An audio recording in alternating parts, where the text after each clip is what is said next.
प्रधानमंत्री मोदी के अमेरिकी दौरे की चर्चा इस समय न सिर्फ भारत में बल्कि पूरे विश्व में हो रही है। और इस चर्चा के पीछे की वजह सिर्फ ये नहीं है कि भारत के प्रधानमंत्री अमेरिका स्टेट विजिट पर गए हैं। स्टेट विजिट पर तो बहुत से देशों के प्रधानमंत्री, बहुत से देशों के हेड ऑफ स्टेट्स जाते हैं, लेकिन किसी दूसरे देश में किसी और ही देश के प्रधानमंत्री को लेकर जो वहां पर सिर्फ एक स्टेट विजिट पर है, इस प्रकार का उत्साह बिरले ही देखने को मिलता है। अमेरिका के इतिहास में शायद ऐसा पहली बार हुआ होगा कि व्हाइट हाउस में इतनी बड़ी संख्या में प्रधानमंत्री मोदी के फैंस, जो भारतीय अमेरिकी कम्युनिटी है, उनको इस प्रकार से व्हाइट हाउस के लॉन्स में एंट्री मिली। इस प्रकार का जो उत्साह है एक रॉक स्टार की तरह किसी प्रधानमंत्री को लेकर, शायद ही विश्व के इतिहास में ऐसा कभी हुआ होगा इससे पहले। तो इसीलिए इस विजिट का इतना सिग्निफिकेंस है, क्योंकि आप सोच सकते हैं कि प्रधानमंत्री मोदी अमेरिकी विजिट पर हैं, लेकिन उस प्रकार के नारे वहां के राष्ट्रपति जो बाइडेन को लेकर नहीं लग रहे जितना भारतीय प्रधानमंत्री को लेकर जिस प्रकार से मोदी मोदी के नारे लगाए जा रहे थे।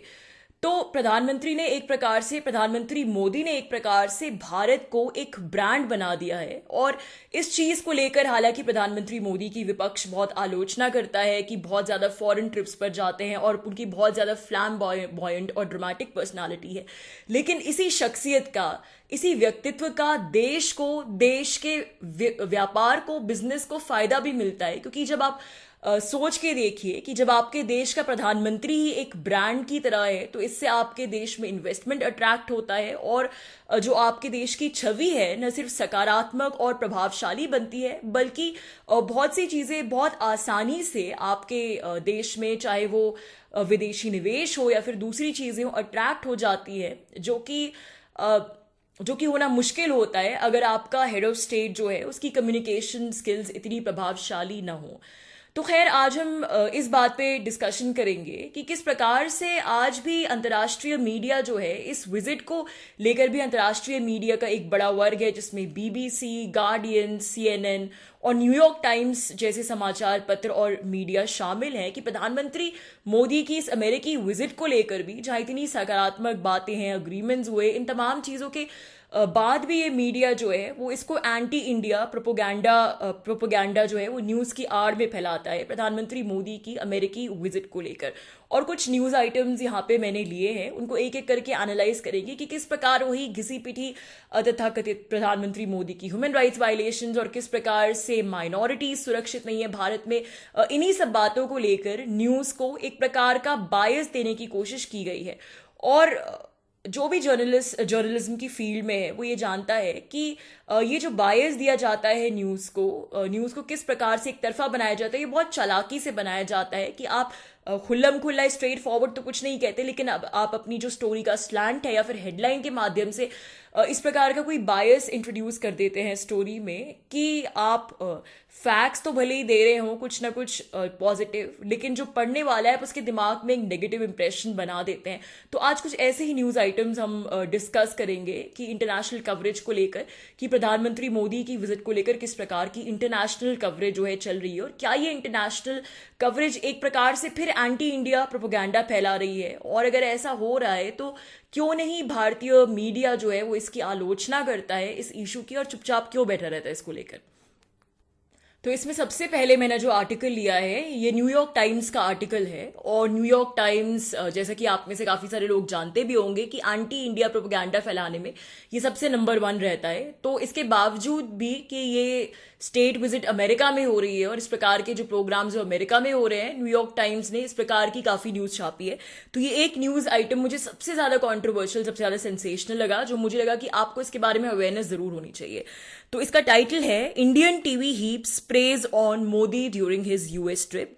टाइटल से कुछ नहीं लग रहा कि कोई ऐसी खराब बात है, बस ये बोल रहे कि इंडियन टीवी जो है वो प्रधानमंत्री मोदी की बहुत तारीफ कर रहे हैं, उनको बहुत प्रेज कर रहे हैं ट्रिप के दौरान। अब लेकिन हम स्टोरी पढ़ेंगे तो हमें असली कहानी पता लगेगी। तो टीजर है स्टोरी का।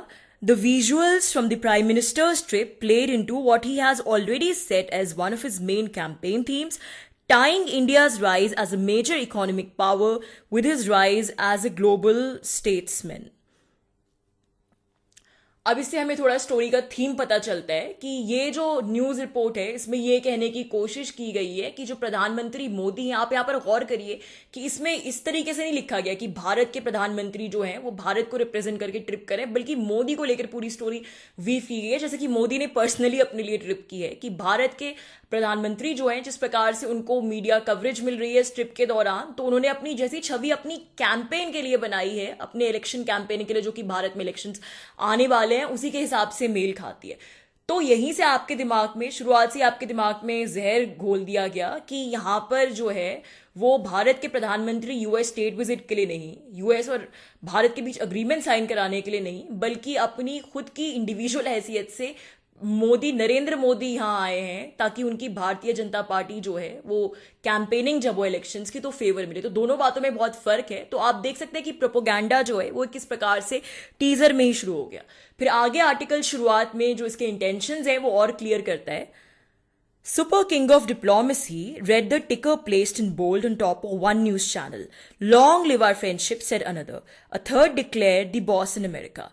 Mainstream Indian news channels in Hindi, English, and some regional languages covered Prime Minister Narendra Modi's reception in Washington with adulation, praising his diplomatic skills for millions of viewers before a crucial election year for him. तो आप देख सकते हैं कि किस प्रकार बार बार election word repeat किया जा रहा है। और अब यहाँ पे हमें इस आर्टिकल का इंटेंट जो है वो बिल्कुल क्लियर हो चुका है। इस आर्टिकल का इंटेंट बेसिकली ये साबित करना है कि जो भारत के जो मीडिया चैनल्स हैं, भारत का जो मेन स्ट्रीम मीडिया है, वो प्रधानमंत्री मोदी की मक्खनबाजी कर रहा है, खुशामद कर रहा है, ताकि ये पॉजिटिव कवरेज उन्हें मिले और जो कि उनकी चुनावों में मदद करे, चुनावों में फायदा करे। तो ये एक प्रकार से नहीं बल्कि पूरी तरह से एलिगेशंस लगा रहे हैं इंडियन मीडिया पर कि इंडियन मीडिया जो है वो प्रधानमंत्री मोदी के हाथों बिका हुआ है।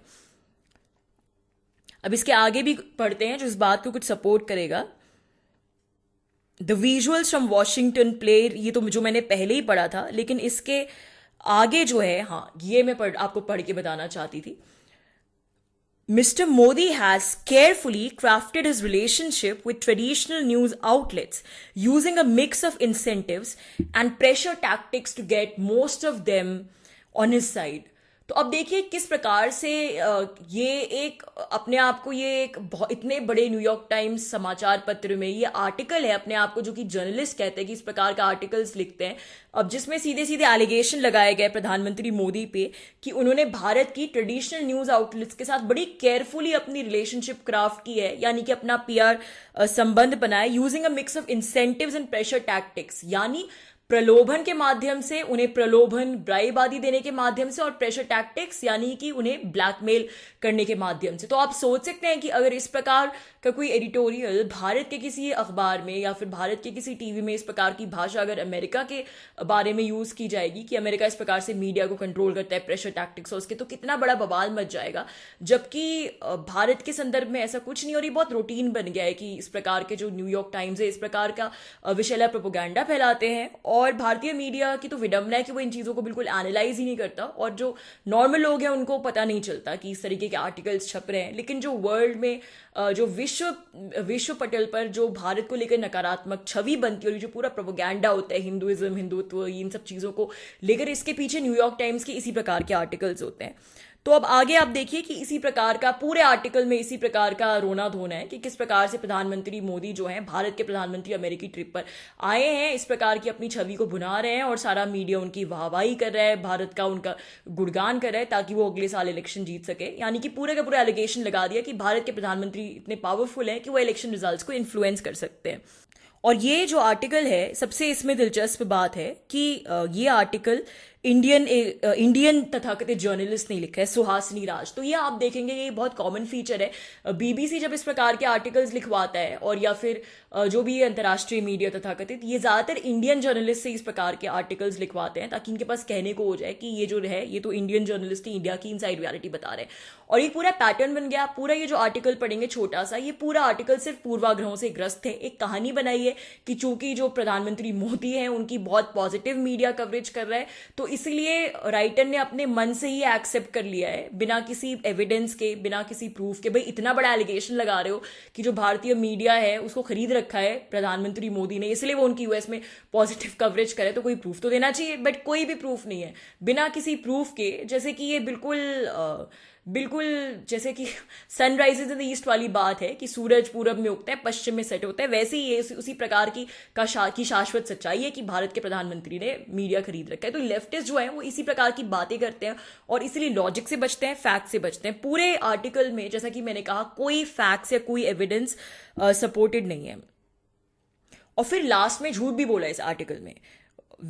And when, at his news conference with Mr. Biden, Mr. Modi skirted a question on India's grim human rights record and suppression of free speech, one Hindi language news anchor came to his rescue on a show saying he had very bravely faced the question.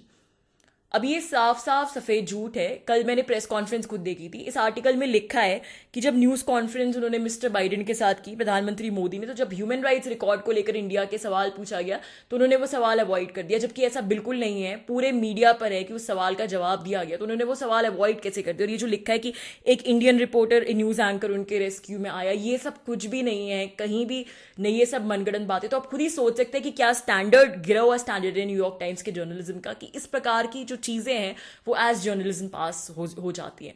और ये तो सिर्फ मैंने आपको एक example दिया, ऐसे बहुत से आर्टिकल्स हैं। पूरी न्यूयॉर्क टाइम्स की जो कवरेज है वो इसी प्रकार की रिपोर्ट से ही भरी पड़ी है। अब ये एक और आर्टिकल है और ये जो है बराबर या उससे भी ज्यादा खतरनाक आर्टिकल है जो पहले लिखा था। इस आर्टिकल का न्यूज एनालिसिस इसमें इसको बोल रखा है और इसका टाइटल है, in hosting Modi Biden pushes democracy concerns to the background. The president, who declared the battle between democracy and autocracy to be the defining struggle of his time, has concluded that he needs to accept some imperfect but important friends. यानी कि सीधे के सीधे allegation लगा दिया है कि प्रधानमंत्री मोदी पर कि वो ह्यूमन राइट्स वायलेटर है, और ये जानते हुए भी कि वो ह्यूमन राइट्स वायलेटर है, राष्ट्रपति बाइडेन जो है वो उनको जियोपॉलिटिकल कंसर्न्स की वजह से होस्ट करने से बाध्य हैं, क्योंकि उनको इंडिया की फ्रेंडशिप चाहिए अपने बिजनेस इंटरेस्ट को पूरा करने के लिए। तो ये फिर वही उसी स्टाइल में, न्यूयॉर्क टाइम्स स्टाइल में लिखा गया है। पूरा आर्टिकल ऐसे लिखा गया है जैसे सनराइजेस इन द ईस्ट जैसा शाश्वत सत्य है। कोई भी आपको फैक्ट्स नहीं दिए कि भाई इंडिया कैसे ह्यूमन राइट्स वायलेटर है, क्या ह्यूमन राइट्स वायलेशंस किए हैं इंडिया ने।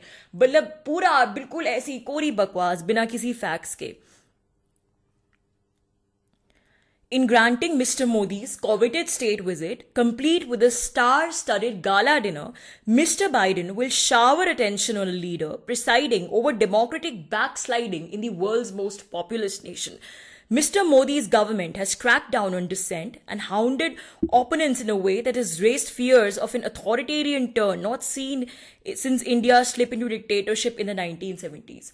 मतलब आपको ऐसा लगेगा कि सिर्फ आपको एक कहानी सुनाई जा रही है, कोई आपको फलसफा सुनाया जा रहा है। कोई भी जर्नलिज्म की रिपोर्ट पढ़े आपको ऐसा बिल्कुल नहीं लगेगा।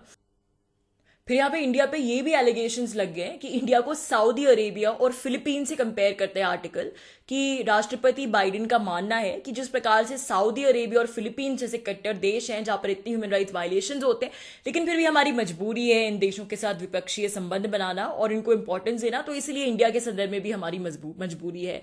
तो इंडिया पर पूरा एलिगेशन लगा दिया है सऊदी अरेबिया और फिलीपींस की लीग में खड़ा करके, जबकि मुझे लगता है कि राष्ट्रपति बाइडेन ने भी, अमेरिकी राष्ट्रपति ने कुछ ऐसा नहीं कहा होगा। और क्योंकि आर्टिकल्स इतनी गोलमोल भाषा में लिखे जाते हैं और बस अंग्रेजी शब्दों का गोलमोल यूज करके जो है वो फैक्ट्स को इवेट किया जाता है, तो कोई ये भी नहीं बोल सकता कि इसमें क्या लिखा है। अब मैं आपको पढ़ के सुनाती हूँ जो मैं बोल रही हूँ, जो लिखा है। Yet Mr. Biden has concluded much as his predecessors did. यानी मिस्टर बाइडेन ने ये कंक्लूजन किया है कि जैसे उनके प्रेडिसेसर्स ने किया, तो उनसे पहले जो आए थे। अब ये बहुत चालाकी से इस तरीके की लैंग्वेज यूज की गई है। किसी ने क्या कंक्लूड किया अपने मन से कह सकते हैं, मतलब आप उनको कोट तो कर नहीं रहे, तो आप कुछ भी कह सकते हैं अगर उन्होंने कहा हो या नहीं कहा हो। That he needs India despite concerns over human rights, just as he believes he needs Saudi Arabia and Philippines and other countries that are either outright autocracies or do not fit into the category of ideal democracies. At a time of confrontation with Russia and an uneasy standoff with China, Mr. Biden is being forced to accept the flaws of America's friends. यानी कि पूरे यहाँ पे India को villain बना दिया एक stroke में और अमेरिका को बेचारा बना दिया कि बेचारे अमेरिका की मजबूरी है क्योंकि उसे चाइना को काउंटर करना है, रशिया यूक्रेन का वॉर चल रहा है, तो इंडिया की कुछ उसमें भी मदद चाहिए उसको कि इंडिया रशिया से तेल खरीदना बंद करे। इसलिए उसकी मजबूरी है कि इंडिया जैसे ऑटोक्रेटिक देशों के साथ वो समझौता करे, उन देशों का वेलकम करे। तो पूरे आर्टिकल में जो है वो इसी प्रकार की कुछ रिफ्रेन है, और जैसा मैं आपको आर्टिकल के स्क्रीनशॉट जो है वो लगातार दिखाती जा रही हूँ, तो आपको इस प्रकार की अवेयरनेस होनी चाहिए कि इस प्रकार के विषैले आर्टिकल छपते हो। जैसे कि मैंने कहा, मुझे समझ में नहीं आता कि इंडियन मीडिया इस प्रकार के आर्टिकल्स को क्यों नहीं काउंटर करता। तो पूरे उसमें यही इसी प्रकार के कोट्स हैं और कोई भी फैक्ट्स नहीं है पूरे आर्टिकल में, जैसा कि मैंने कहा। तो न्यूयॉर्क टाइम्स में इसी प्रकार के आपको बहुत से आर्टिकल्स मिल जाएंगे। आप अगर New York times PM Modi visit Google करेंगे तो जो मैं बता रही हूँ आपको खुद ही, और आप खुद ही इस प्रकार की जो न्यूज़ एनालिसिस में जो बायस है आप उसको पकड़ सकते हैं। अब न्यूयॉर्क टाइम्स से हम गार्डियन न्यूज़पेपर पर चलते हैं। ब्रिटिश न्यूज़पेपर, अंग्रेजी का बहुत फेमस न्यूज़पेपर है गार्डियन, और ये जो है ये भी एंटी इंडिया प्रोपेगेंडा फैलाने में सबसे ज्यादा आगे रहता है। तो गार्डियन को तो बिल्कुल ही मिर्ची लग गई है कि भारत के प्रधानमंत्री का जो अमेरिकी दौरा आ रहा है, तो बजाय ये कवर करने की कि क्या अग्रीमेंट्स हो रहे हैं या फिर इंडिया और यूएस के जो भी अग्रीमेंट्स हो रहे हैं या फिर वर्ल्ड पीस को लेकर बहुत बाकी चीज़ों को लेकर जो कुछ भी डिस्कस हुआ है, वो सीधे सिर्फ इस बात को लेकर न्यूज़ बना रहा है गार्डियन न्यूज़पेपर कि जो जिन लोगों ने प्रोटेस्ट किया था, जो लॉ मेकर्स होंगे, आपने न्यूज़ शायद सुनी भी होगी कि कुछ लॉ मेकर्स ने वहाँ के अमेरिकी राष्ट्रपति बाइडेन को मिलकर एक पत्र लिखा था कि भाई प्रधानमंत्री मोदी को आपको स्टेट डिनर नहीं, स्टेट ऑनर नहीं देना चाहिए क्योंकि इन्होंने ह्यूमन राइट्स वायलेट किया है, माइनॉरिटीज़ को सताते हैं वगैरह वगैरह। उसमें काफ़ी इस प्रकार के ही लॉ मेकर्स हैं जो कि जिनका चाहे वो इल्हान उमर हो या फिर दूसरे लॉ मेकर्स हों, जिनका ऑलरेडी बहुत ही ज़्यादा एंटी इंडिया एक फ्रंट रहा है, जो एंटी इंडिया लॉबिंग की जिनकी हिस्ट्री रही है और जो कि इंडिया हेटर्स रहे हैं। तो ऐसा नहीं है कि ये लॉ मेकर्स जो है सिर्फ पीएम मोदी हेटर्स है, बल्कि इंडिया हेटर्स। इसमें प्रमिला जयपाल भी जो है एक महत्वपूर्ण नाम उभर के आया है। तो ये पूरा आर्टिकल जो है, इसका टाइटल है as Modi visits Indian American law makers face balancing act. तो ये पूरा आर्टिकल जो है सिर्फ उसी प्रोटेस्ट पर कवर है, और ये और भी ज़्यादा खतरनाक है आर्टिकल, क्योंकि आर्टिकल अगर आप पूरा पढ़ेंगे तो ये देखेंगे तो ये इस प्रकार की बेसिकली इस प्रकार के लॉजिकल बातें करता है, इस प्रकार का भ्रम फैलाता है कि क्योंकि भारत में क्योंकि अमेरिका में जो भारतीय डायस्पोरा है उसमें से आधे लोग प्रधानमंत्री मोदी को सपोर्ट करते हैं, उसके बड़े फैन हैं, और चूंकि ये अमेरिकी जो इंडियन डायस्पोरा है ये बहुत इंपॉर्टेंट वोटर्स हैं, तो इसीलिए लॉ मेकर्स जो है अमेरिका के वो मजबूर हो जाते हैं मोदी को एक्सेप्ट करने के लिए, और मोदी के खिलाफ कुछ बोल नहीं सकते। क्यों नहीं बोल सकते? इसीलिए नहीं बोल सकते क्योंकि जो इंडियन डायस्पोरा है अमेरिका में वो मोदी को सपोर्ट करती है, तो इसलिए एक डर का माहौल खड़ा हो गया है जो वहाँ की जो प्रो मोदी इंडियन डायस्पोरा है उसकी वजह से, और जो लॉ मेकर्स हैं वो चाहते हुए भी कुछ नहीं कर सकते मोदी विजिट के खिलाफ। तो इस प्रकार से इंडिया को फिर से ऐसा, इंडिया को भी, इंडियन डायस्पोरा को भी इस प्रकार से क्रिमिनलाइज कर दिया है, और इस प्रकार से उनको कि मतलब आप खुद ही इसको आर्टिकल को पढ़ के देख सकते हैं। तो इसी आर्टिकल में से मैं कुछ लाइनें आपको अब पढ़ के सुना रही हूँ, जो मैं बात कह रही हूँ उसको बिल्कुल वो करते हैं। But speaking out on India's crackdown on religious freedoms, press and speech comes with political risk. Some lawmakers serve large diaspora constituencies, and surveys suggest at least half of Indian Americans remain supportive of Modi. The voting bloc is also only growing in political influence and importance, now 4 million strong and on track to be the largest among Asian Americans. यानी कि जैसा कि मैंने कहा था कि ये पूरा एक फेक नैरेटिव क्रिएट किया जा रहा है इस आर्टिकल के माध्यम से कि चूंकि 50% इंडियन अमेरिकन जो हैं वो मोदी को सपोर्ट करते हैं, इसलिए मोदी के खिलाफ कोई बोल नहीं पाएगा। इस प्रकार का एक टेरर एटमॉस्फेयर क्रिएट हो गया है। फिर एक लेजिस्लेटर का नाम लेके फिर आगे कहता है article, Khanna, a congressman from California, represents the largest Asian American district in the country. और फिर आगे कहता है, but when Khanna has broached the topic of Modi in recent years he has quickly met backlash from Modi supporters and critics alike. फिर उसका एक example देता है कि 2019 में उसने कुछ ट्वीट किया था। मतलब कि ये एक बहुत ही रिडिकुलस अजम्पशंस है, कितना बायस्ड आर्टिकल है, जो कि इस बात का तो कोई प्रूफ नहीं देता कि प्रधानमंत्री मोदी माइनॉरिटी राइट्स का सप्रेशन कर रहे हैं, क्या कर रहे हैं, उस बात को एज अ गिवन मानता है, और फिर इस बात का प्रोपेगेंडा क्रिएट करने लगता है ये आर्टिकल कि चूंकि इस तरीके से मोदी लोगों को सपोर्ट करते, तो ये भी गलत है कि मोदी को लोग सपोर्ट करते हैं जो इंडियन अमेरिकन हैं। तो इस पर भी आर्टिकल हमें मॉरल जजमेंट देता है कि मोदी, तो आर्टिकल ए प्रायर एजम्पशन ले लेता है कि चूंकि Modi is a human rights offender, so Indian American should not support him. और ये मतलब आप समझ सकते हैं इसका जो पूरा नैरेटिव है, जो पैटर्न है। आप पूरा आर्टिकल ये पढ़ेंगे तो जैसा कि मैंने कहा, मैं स्क्रीनशॉट्स लगाऊंगी पूरे आर्टिकल के, लिंक तो नहीं लगा सकती बिकॉज वो तो गलत हो जाता है, बट स्क्रीनशॉट्स मैं आपको सारे दूंगी। तो इसी तरीके से ये पैटर्न, इसमें बहुत सारे लोगों की इंटरव्यूज दिए हुए हैं और इसी तरीके का नैरेटिव सेट करने की कोशिश की गई है कि एक इस प्रकार का डर का माहौल बन गया है अमेरिका में इंडियन अमेरिकन सपोर्टर्स की वैसे मोदी के कि कुछ बोल नहीं सकते मोदी के ह्यूमन राइट्स अब्यूजेस के खिलाफ। लेकिन ह्यूमन राइट्स अब्यूजेस क्या हैं और किस प्रकार से माइनॉरिटी के राइट्स सप्रेस होते हैं ये नहीं आर्टिकल आपको नहीं बताएगा। जबकि इंडिया शायद एकमात्र ऐसा देश है जहां पर इतनी तेजी से मेजॉरिटी रिलीजन वाले, हिंदू रिलीजन वाले माइनॉरिटीज में कन्वर्ट हो रहे हैं, जहाँ पे माइनॉरिटीज को हर तरीके की आज़ादी है। तो इतना मेजॉरिटी जहाँ पे इतने ज़्यादा खतरे में आ गई है कि उनको अपने लिए एक एंटी कन्वर्जन लॉ की मांग करनी पड़ रही है और उल्टा माइनॉरिटीज जो है वो एंटी कन्वर्जन लॉ को अपोज करें, मेजॉरिटी चाहती है एंटी कन्वर्जन लॉ इनैक्ट हो। तो आपको माइनॉरिटीज के लिए इतनी फ्रीडम देखने को कहाँ मिलेगी। तो खैर ये तो थी गार्डियन की बात, और गार्डियन के ऐसे बहुत सारे आर्टिकल्स हैं। एक और भी आर्टिकल है गार्डियन का जो मैं आपको जिसके हेडलाइंस बता देती हूँ फटाफट, फिर आर्टिकल आप खुद पढ़ सकते हैं। Biden announces raft of new deals with Modi amid calls to address human rights concerns.